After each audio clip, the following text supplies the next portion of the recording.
Olá, sejam todos muito bem-vindos, todas muito bem-vindas a mais uma live do RDTV. Hoje nós vamos falar sobre a primeira associação para vítimas de bullying de todo o Brasil, que foi lançada pela presidente e fundadora também dessa associação, chamada SOS Bullying, Ana Paula Siqueira, ela que também é pesquisadora no tema. Seja bem-vinda, Ana.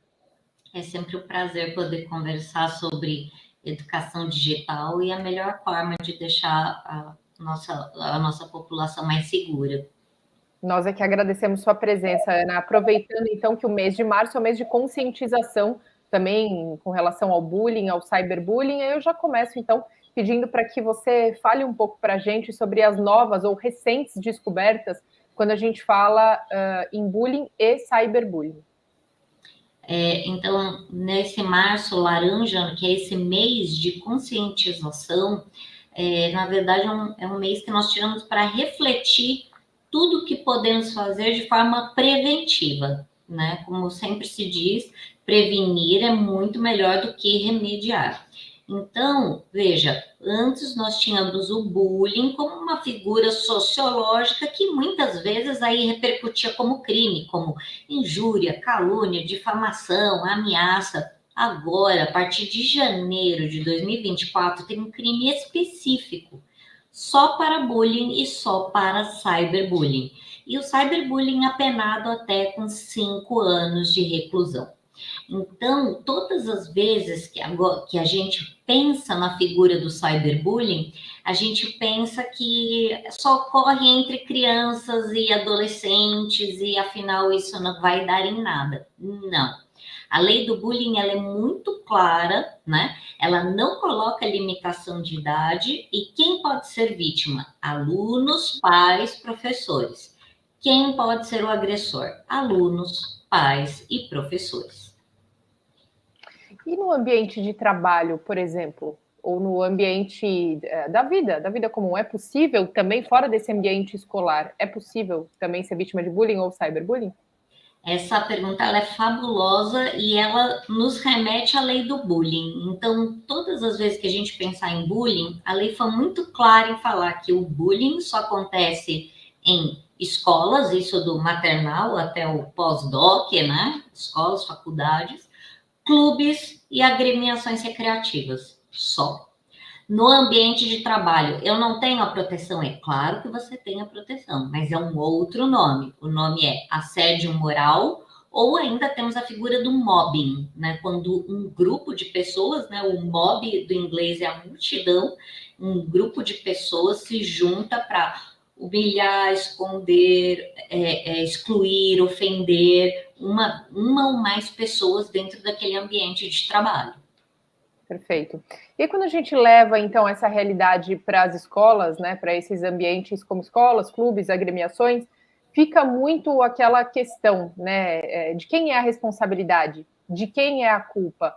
A gente tem assistido cada vez mais casos, então, de atentados em escolas, principalmente, aí pelo Brasil todo, né, independente do estado, não só no estado de São Paulo, recentemente no Distrito Federal também, enfim, e aí em todos os casos tentam responder, né, doutora, uma pergunta em comum. Os pais não viram alguma coisa? A escola, de repente, foi omissa?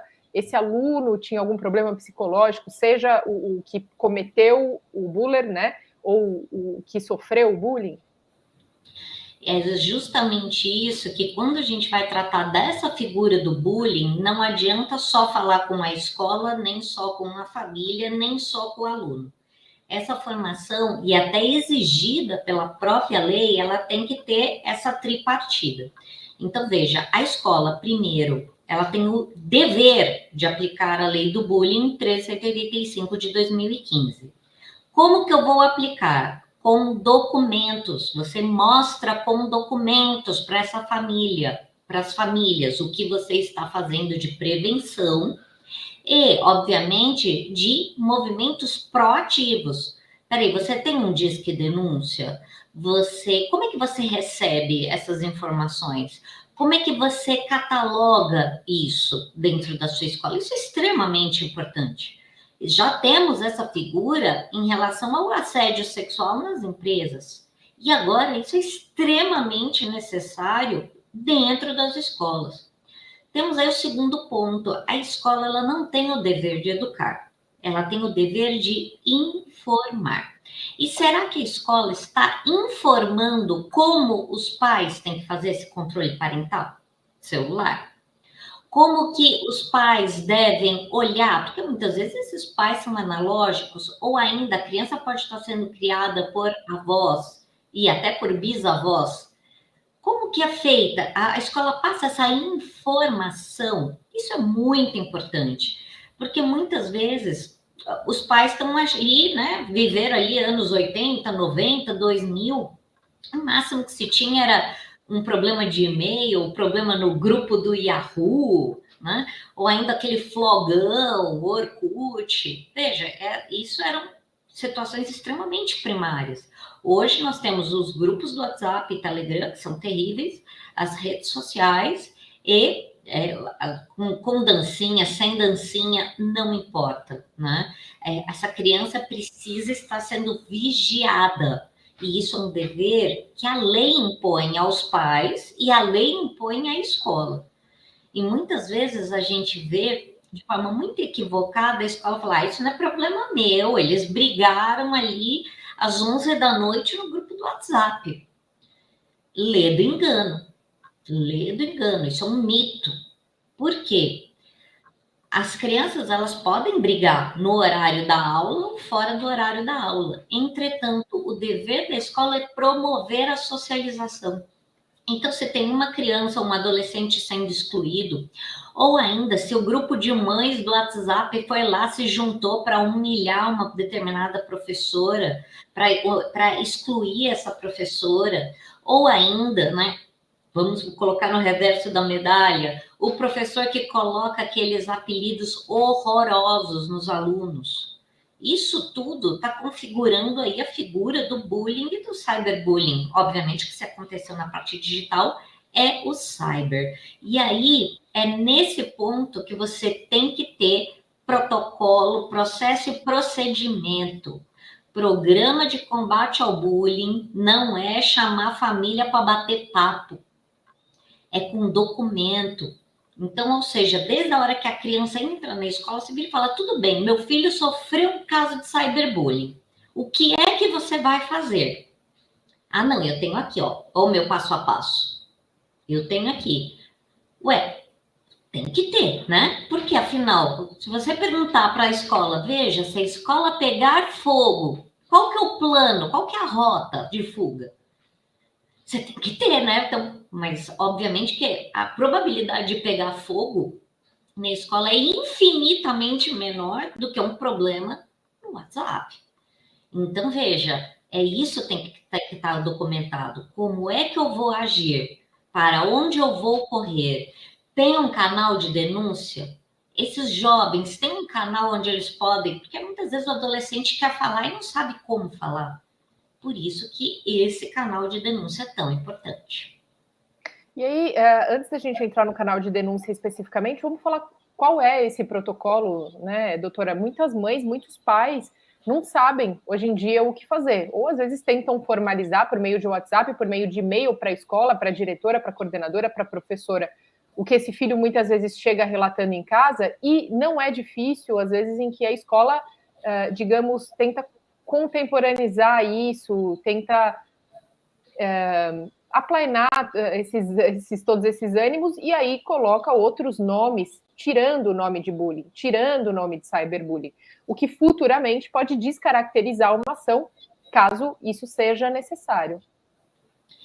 Você pode descaracterizar, mas uma rosa vai continuar sendo uma rosa e uma hortência vai continuar sendo uma hortência. Pouco importa o nome, né, que a escola coloque naquele fenômeno.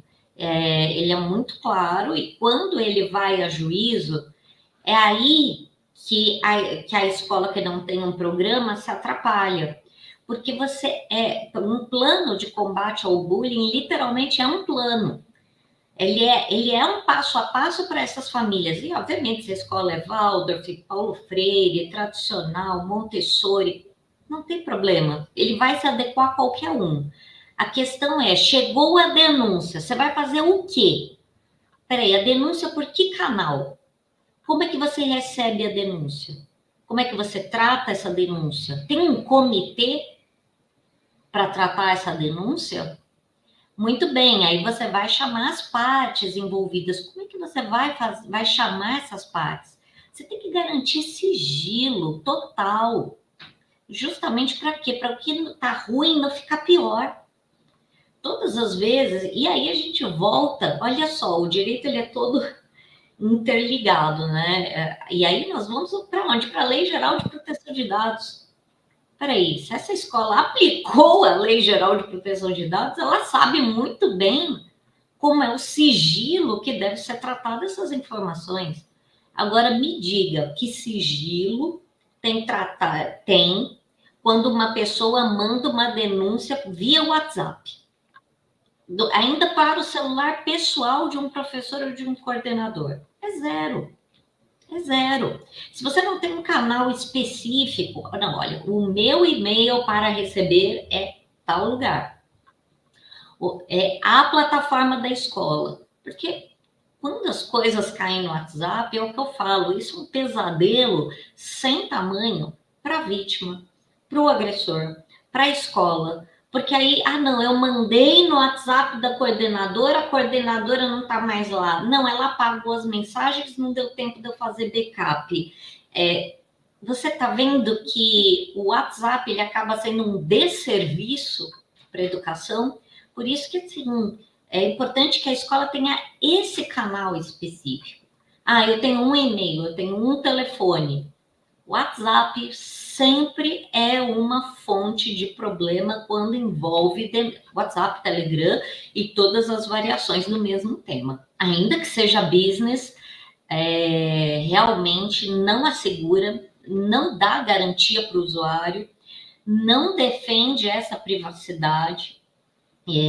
Porque, afinal, todos nós já sabemos de todos os escândalos aí que envolveram o grupo Meta, dentre outros, né? Entre TikTok, Google e todos eles. Perfeito. Doutora, antes da gente entrar especificamente dentro disso tudo que a senhora está falando, a importância de ter uma associação, então, de ter a primeira associação para vítimas de bullying, então, que acredito que resguarde todos esses espaços que a senhora falou, de confidencialidade, de denúncia, como foi comentado aqui. Tem uma pergunta da redação sobre se existe um perfil para quem faz e também para quem recebe o bullying. Na verdade, o que acontece? A associação, o objetivo da associação é fazer uma orientação, não uma orientação no intuito da vingança, né? Toda vez que você tem esse instituto vingança, o bullying não termina. O objetivo da associação, o intuito é educação.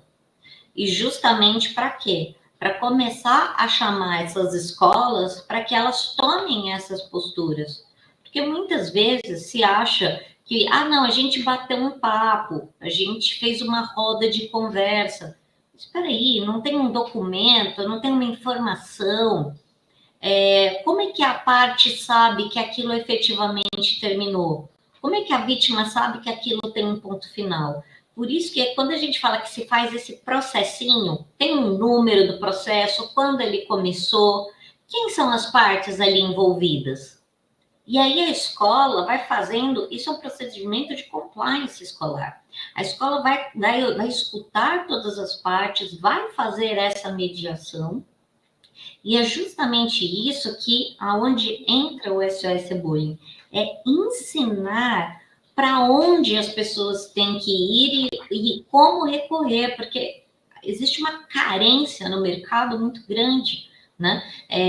De informação dentro das escolas públicas, privadas, enfim, bilíngues, internacionais.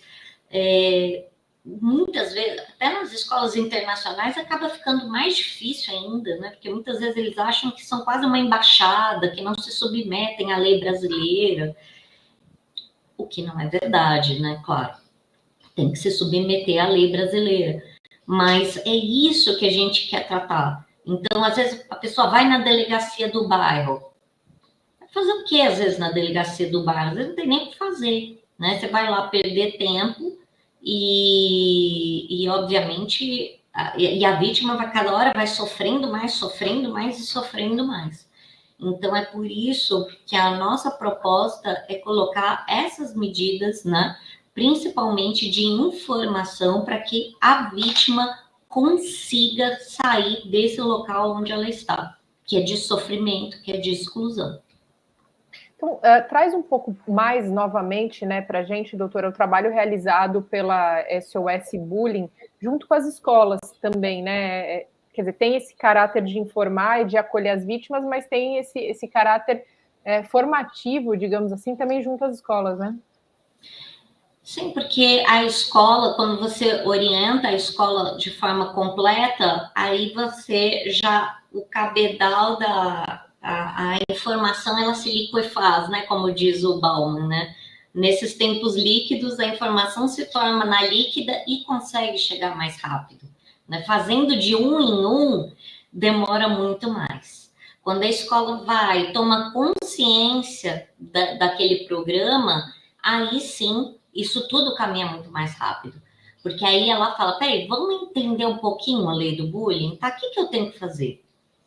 Eu tenho que capacitar os meus professores. Quais professores? Todos. Mas ano que vem eu mudei, entrou um professor novo. Então, você tem que capacitar de novo, né? Os novos professores. Mas espera aí, o que mais que eu tenho que fazer? Você tem que fazer a ação. Você tem as sugestões que a gente sempre dá, né? Fazer cartilhas específicas, material específico para aluno. E não é para todos os alunos, né? Porque você não vai falar de cyberbullying para o ensino médio da mesma forma que você vai falar para alguém que tem 10 anos de idade, né? E ainda tem com os pequenininhos, né? Que dá para fazer muita atividade com eles, né? A gente até tem uma atividade que é da tartarugateca tecnológica, e aí a gente vai conversando com eles sobre como é que funciona, como que funciona essa disseminação aí de mensagens inverídicas, de fake news nas árvores da floresta, e aí, né? Então, dá para tratar com os pequenininhos, mas você não vai falar da tartaruga teca para alguém que tem 15, 16 anos. É a hora de você falar de nude, é a hora que você tem que falar de crimes digitais, é a hora que você tem que falar de direito autoral.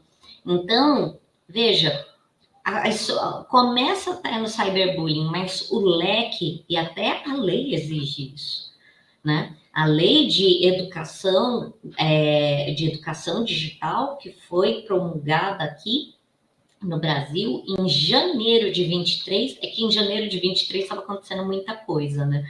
Mas foi promulgada em janeiro de 23 justamente para quê?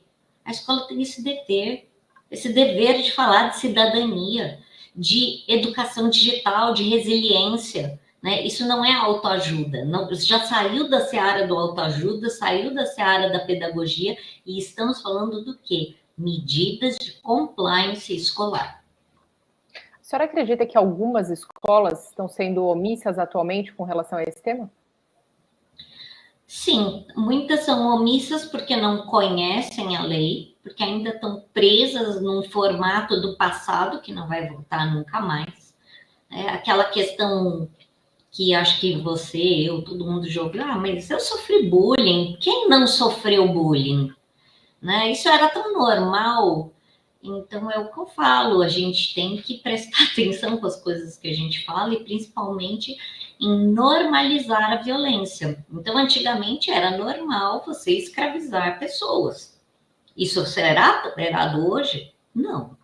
Era normal antigamente os senhores feudais irem lá separarem crianças e a pedofilia era totalmente aceita. Vamos aceitar isso hoje?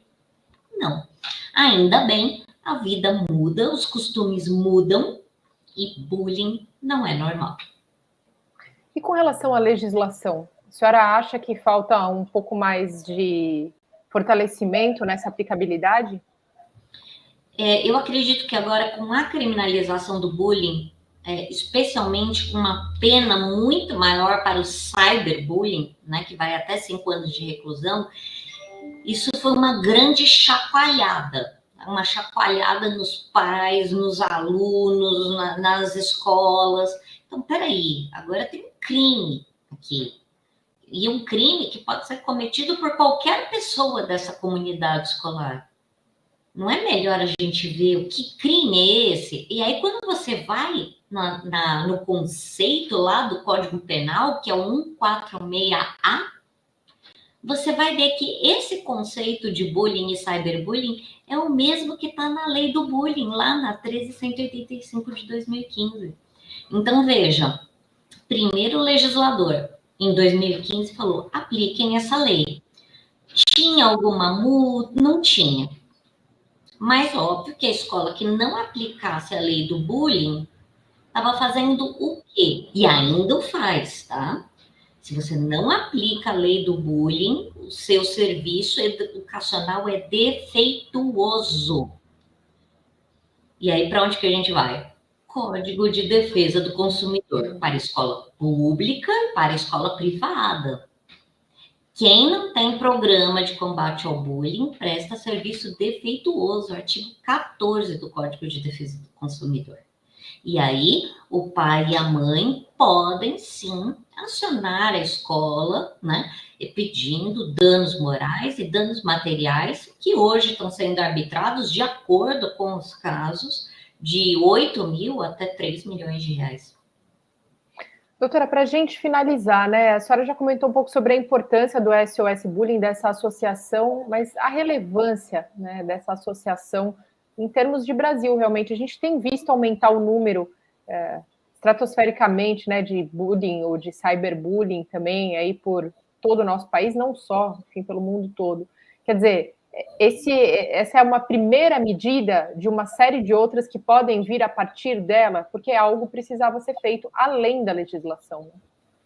Exatamente, por isso que a associação nasceu. Ela nasceu com esse objetivo de instruir e principalmente parar de arrumar, que é uma das coisas que eu vejo muito, quem é o culpado, né?